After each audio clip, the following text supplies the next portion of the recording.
नौकरी न मिलने के कारण आत्महत्या करने वाले दिव्यांगजनों के परिजनों को सरकार दे 50 लाख रुपए मुआवजा। श्रेणी चिन्हांकन न होने की वजह से सरकार दिव्यांगजनों को सरकारी नौकरियों से कर रही वंचित। दिव्यांगों ने आत्महत्या किया तो सरकार होगी जिम्मेदार।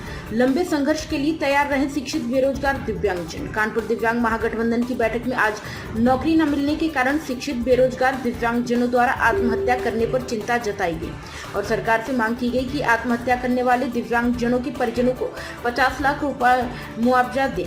बैठक की अध्यक्षता करते हुए दिव्यांग महागठबंधन के महासचिव वीरेंद्र कुमार ने कहा कि श्रेणी चिन्हांकन के नाम पर चलन क्रिया के दिव्यांगजनों को सरकार सरकारी नौकरियों से वंचित कर रही है, जिसकी वजह से दिव्यांगजन आत्महत्या कर रहे हैं। यह बात बहुत दुखद और चिंताजनक है।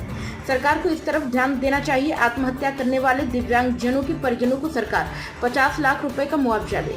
वीरेंद्र कुमार ने कहा कि शिक्षित बेरोजगार दिव्यांगजन नौकरियों में आरक्षण कोटा पूरा करवाने, सभी विभागों की दिव्यांग कोटे की नौकरियों में चलन क्रिया के BLO श्रेणी के दिव्यांगों को सभी नौकरियों की मांग पूरा करवाने के लिए लंबे संघर्ष के लिए तैयार रहे। वीरेंद्र कुमार ने कहा कि सरकार नौकरी, रोजगार, स्वास्थ्य, शिक्षा, सुरक्षा की 100% गारंटी व दिव्यांग पेंशन 5,000 रुपए नहीं देना चाहती है। प्राइम संदेश न्यूज से संवाददाता अफजाल हुसैन की रिपोर्ट। अजय जी, आज किसी की बैठक करी क्या पूरा?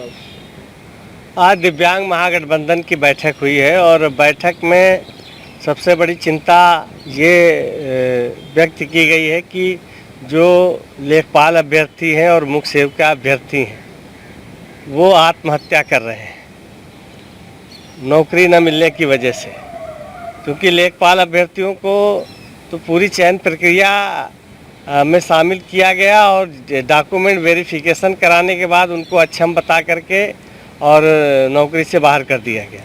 मुख्य सेविका में जो है डॉक्यूमेंट वेरिफिकेशन तो नहीं कराया गया, लेकिन प्री और मेंस एग्ज़ाम के लिए उन्हें अथराइज किया गया और उसके बाद उनको कह दिया गया आप नॉट क्वालिफाइड हैं।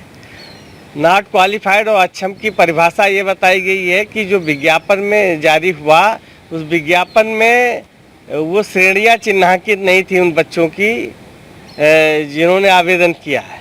मेरा सीधा सवाल है यूपी SSS आयोग से, राजस्व विभाग से और बाल विकास पुष्टाहार विभाग से कि जब श्रेणियाँ चिन्हांकित नहीं थी तो आपने बच्चों को का आवेदन स्वीकार क्यों किया? उन्हें आप रिजेक्ट कर देते। आपको रिजेक्ट कर देना चाहिए था। आपने रिजेक्ट नहीं किया, आपने उनसे फीस जमा कराई, पेपर लिया, प्री और मेंस एग्ज़ाम लिए, उसके बाद डॉक्यूमेंट वेरिफिकेशन कराए। अब मेडिकल के बाद नौकरी मिलने का नंबर आया तो आप कह रहे हैं कि आप अच्छा मैं नॉट क्वालिफाइड है। ये नहीं ठीक है, ये उचित नहीं है किसी भी तरीके से। ये अन्याय हो रहा है। गलती यूपी SSS आयोग की है और राजस्व विभाग की है, बाल विकास पुष्टाहार विभाग की है, तो सज़ा भी उनको भुगतनी पड़ेगी।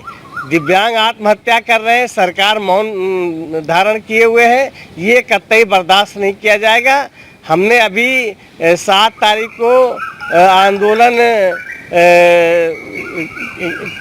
जो है स्थगित किया है, चूँकि देश के माहौल इस तरीके थे। आंदोलन स्थगित करने के बाद हमने 1 महीने का समय दिया है। हम 1.5 महीने का समय सरकार को दे रहे हैं कि जितने भी 188 पद लेखपाल में हैं और 34 पद मुख्य सेविका में, इसको भरे। पद खाली छोड़ के करके और अगली वैकेंसी के लिए आपने छोड़ दिया है, वो स्वीकार नहीं है। जो बच्चे आत्महत्या कर रहे हैं कम से कम उनका ध्यान रखें और जो भी आत्महत्या कर चुके हैं बच्चे, उनके परिवार को 50 लाख रुपया सरकार दे। ये हमारी मांग है महागठबंधन की। अगर नहीं होगा तो पूरे उत्तर प्रदेश के जो है करोड़ों की संख्या में जो दिव्यांग और उनके परिवार के लोग हैं वो सड़कों पर उतरेंगे।